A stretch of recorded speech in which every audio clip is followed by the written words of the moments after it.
Pak Kiai, misalnya ada seseorang melihat buah-buahan di pinggir jalan dan ia sangat ingin mengambilnya. Yang saya tanyakan, apa hukumnya mengambil buah-buahan yang ada di pinggir jalan yang tidak ada pemiliknya? Buah-buahan atau pohon di pinggir jalan itu biasanya ditanam oleh pihak pemerintah.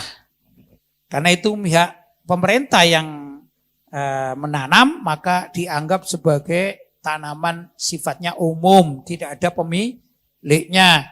Karena negara itu milik rakyat, kan begitu ya, negara milik rakyat. Kenapa kok begitu? Ya, karena rakyatlah yang bayar pajak. Gitu ya. Jadi rakyat ikut memiliki hak apa yang ditanam oleh pemerintah. Dalam bab ini adalah pepohonan yang ada di pinggir jalan atau di tempat-tempat umum. Tempat-tempat umum. Misalnya tempat umum itu halte atau terminal bis misalnya. Ya enggak? Itu kan milik umum kan? Maka hukumnya boleh dimakan. Tapi tidak boleh dibawa pulang, apalagi kalau dijual, tidak boleh. Jadi masyarakat berhak untuk mengambil makan buah-buahan yang ada itu, ya, tapi tidak boleh dibawa pulang. Dalam hadis Nabi Shallallahu Alaihi Wasallam.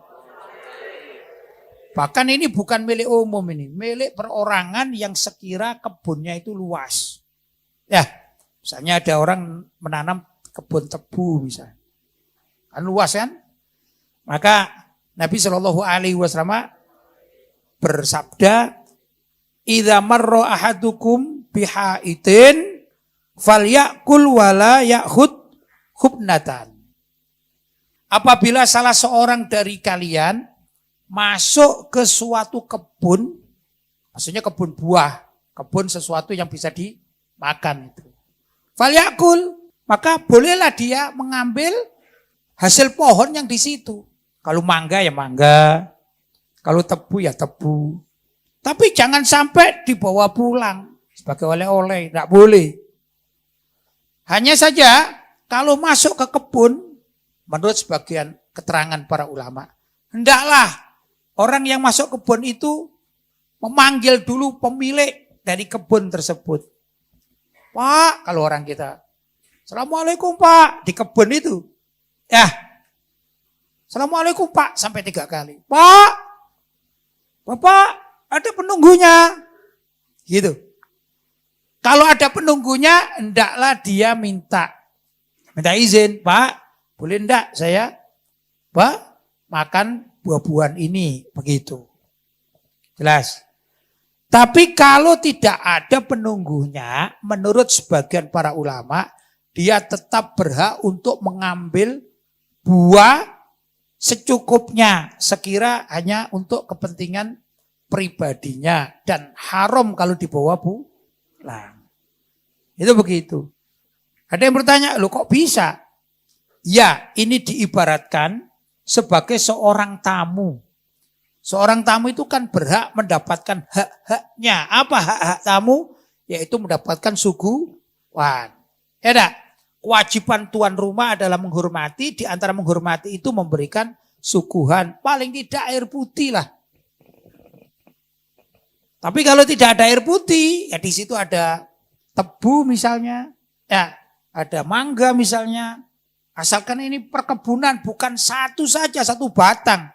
Kalau ada orang di halaman rumahnya menanam satu batang kates atau pepaya, ya gak boleh kalau dijaga sama orangnya. Itu namanya bukan kebun namanya. Kebun itu adalah suatu yang menghasilkan banyak. Namanya perkebunan. Paham ya? Itu bedanya milik seseorang sendirian, biasanya orangnya marah kan gitu ya. Tapi kalau ini enggak, milik perkebunan, kebun apa saja gitu. Nah, kalau ada yang jaga, hendaklah minta izin. Tapi andai kata tidak dijaga, menurut syariat itu boleh mengambil sekedarnya. Apalagi kalau orangnya kelaparan, begitu ya. Jadi kembali lagi, kalau kita bicara pohon yang ada di pinggir jalan, jelas boleh diambil buahnya, tapi tidak boleh dikuasai, dimiliki, tidak boleh.